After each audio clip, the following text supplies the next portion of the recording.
Sud Radio, le journal des sports. Et on a beaucoup ouvert ces dernières semaines avec du rugby. Mon cher Jules, bonjour. Bonjour Maxime, comment ça va ? Mais pas trop mal. Changement de ballon, cette fois-ci du football pour débuter ce journal. C'est le moment de vérité pour le PSG qui veut écrire une nouvelle page de son histoire aujourd'hui en finale de la fameuse Ligue des Champions. Je reviens te chercher.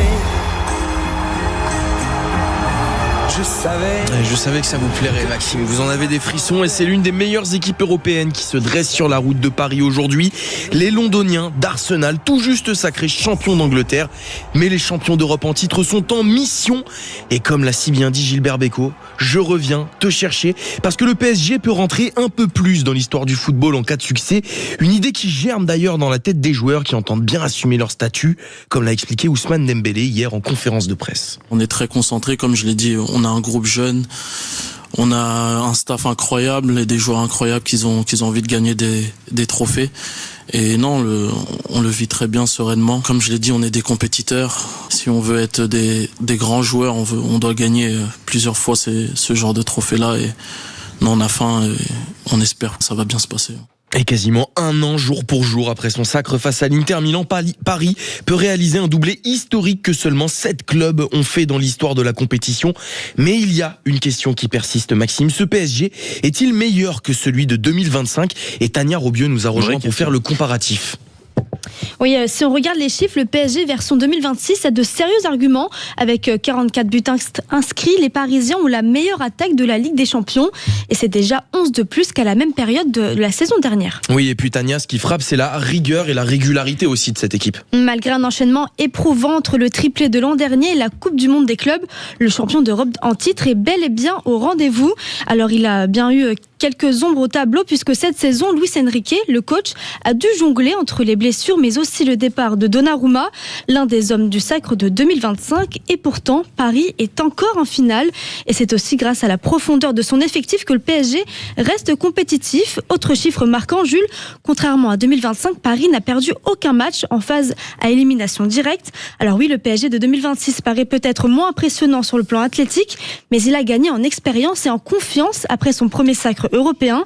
Et sur le plan statistique, le PSG version 2026 fait au moins aussi bien et même souvent mieux que celui de 2025. Et ben voilà, le PSG 2026, c'est pas si mal non plus. Réponse ce soir à Budapest, coup d'envoi de la finale à 18h. Merci beaucoup Tania. Et on ne manquera pas de suivre évidemment le match et de revenir dessus demain matin. Alors dans le Café des Sports évidemment et certainement dans l'actualité si jamais malheureusement l'après-match dégénère un peu. Place au rugby. À présent on va causer Pro D2 avec l'affiche de la finale qui est officiellement connue mon cher. Et oui Maxime, il y avait la deuxième demi-finale hier. Alors qui de Colomiers ou de Provence pour rejoindre Vannes en finale ?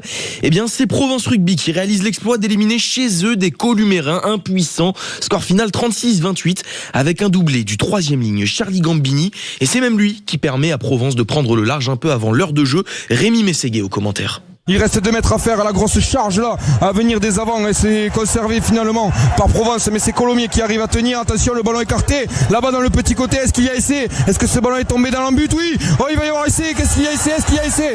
Oui, l'essai, Philippe Saint-André peut exulter dans la tribune, l'essai de Provence Rugby est inscrit par Charlie Gambini, le doublé. Rendez-vous donc la semaine prochaine face à Vannes du côté d'Ernest Vallon pour tenter d'écrire un peu plus l'histoire du club et c'est justement ce que souhaite faire Arthur Coville. On voulait une étape de plus dans l'historique du club, on avait fait 2 demi-finales, on était passé par 2 déceptions très fortes. Je pense aussi qu'il faut passer par là pour le chemin d'un club qui veut aller voir plus haut. Aujourd'hui on s'est sûrement servi de cette expérience, on a été plus froid, on a été plus calme, on a été tranquille. Et donc ouais, on est hyper heureux, hyper content, on savoure ce soir. C'est historique pour le club, c'est des moments importants quand même, faut pas les galvauder et passer à côté. Donc on apprend et on passe une marche supplémentaire. Vannes Provence, c'est la finale de la Pro D2 et c'est samedi 6 juin à 18h. Et vous pourrez évidemment le suivre sur Sud Radio, la radio du rugby. Retour, il faut le noter, du top 14 également avec 5 matchs aujourd'hui. Un calendrier un peu bousculé pour cette 25e journée avec un multiplex avancé dès 14h30. Ça commence avec un match sans enjeu entre Perpignan et Castres.